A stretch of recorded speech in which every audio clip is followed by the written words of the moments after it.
Kenalin, aku Widya. Lihat cemilan, jadi ngetemen nih mau ke rumah. Iya, teman-temanku. Ini Intan. Nah, kalau ini Ari. Kalau udah sehati, emang gitu ya. Gak janjian, malah ketemu. Hey, lagi pandemi gini, jangan lupa selalu menerapkan protokol kesehatan ya. Salah satunya, mencuci tangan dengan air mengalir atau mengusap tangan dengan hand sanitizer. Ngapain ya Widya ngajakin ke rumahnya? Widya.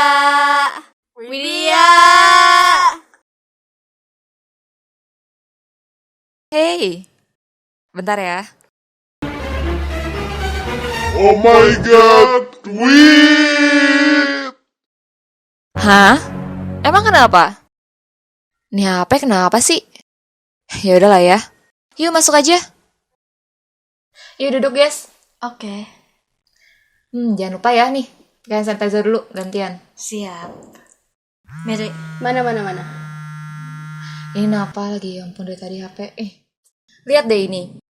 Gak tau kenapa semenjak di gerbang, layar tuh gini terus.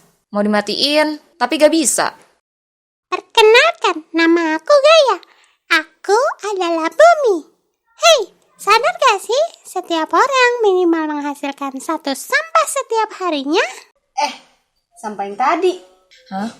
Sampai mana sih? yang tadi. Oh iya, lupa. Sampah sekecil apapun jangan dibuang sembarangan ya. Buanglah sampah pada tempatnya. That's right.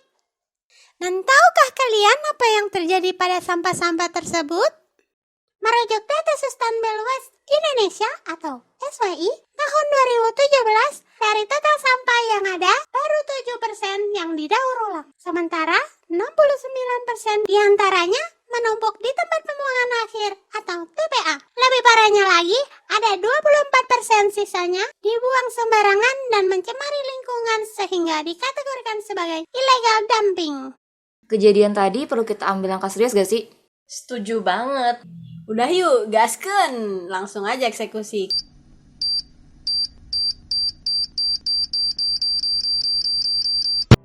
Pada gagasan futuristik konstruktif yang akan kami rancang yaitu AIRC, Artificial Intelligence Recycling Center, penerapan kecerdasan buatan sebagai solusi pengelolaan sampah di Indonesia.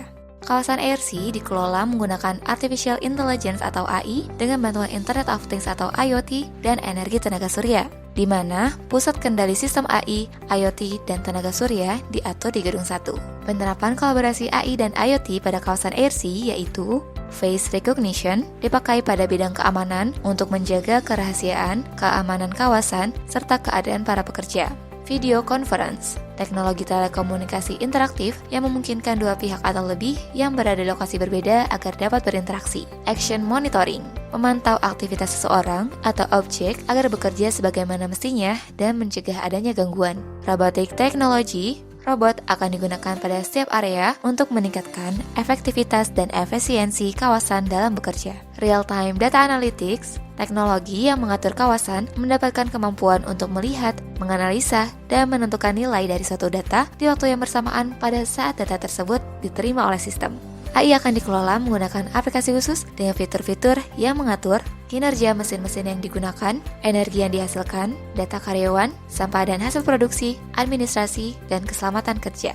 Pertama-tama, truk sampah yang masuk akan melalui Gedung 1 Trash Recycling Center Main Building Area 1 dan muatannya dipindahkan ke Area 2. Sampah akan disortir sesuai jenisnya dengan alat berteknologi Eccentric System terintegrasi AI di Area 2. Selain itu, di Area 2 terdapat tempat pensterilan sampah, penetralan sampah B3, dan pencecahan sampah.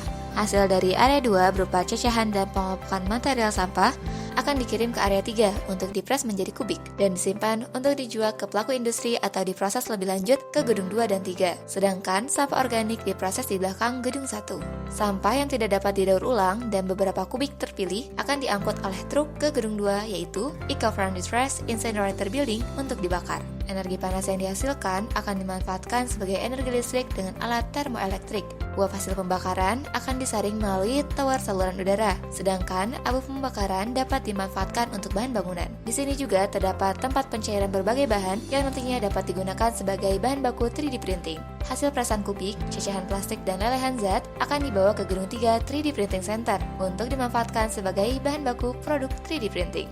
Ruang percetakan 3 dimensi akan menerima sinyal dari AI untuk memproses pesanan yang masuk. Selain itu, di sini terdapat fasilitas bangunan lainnya, yaitu kantor administrasi, kantin, masjid, rumah damkar, gudang dangerous object, danau buatan, kebun terpadu, pengolahan sampah organik, penyimpanan energi, dan tower BTS. Bisa dikatakan, ARC 75% memanfaatkan AI dan 25% tenaga manusia.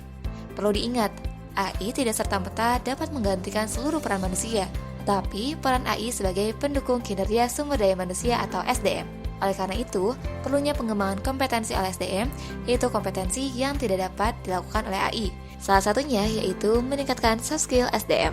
Dengan didirikannya ARC, maka akan tercapainya 9 dari 17 Sustainable Development Goals. Sampah merupakan tanggung jawab kita. Maka, mari satukan tangan.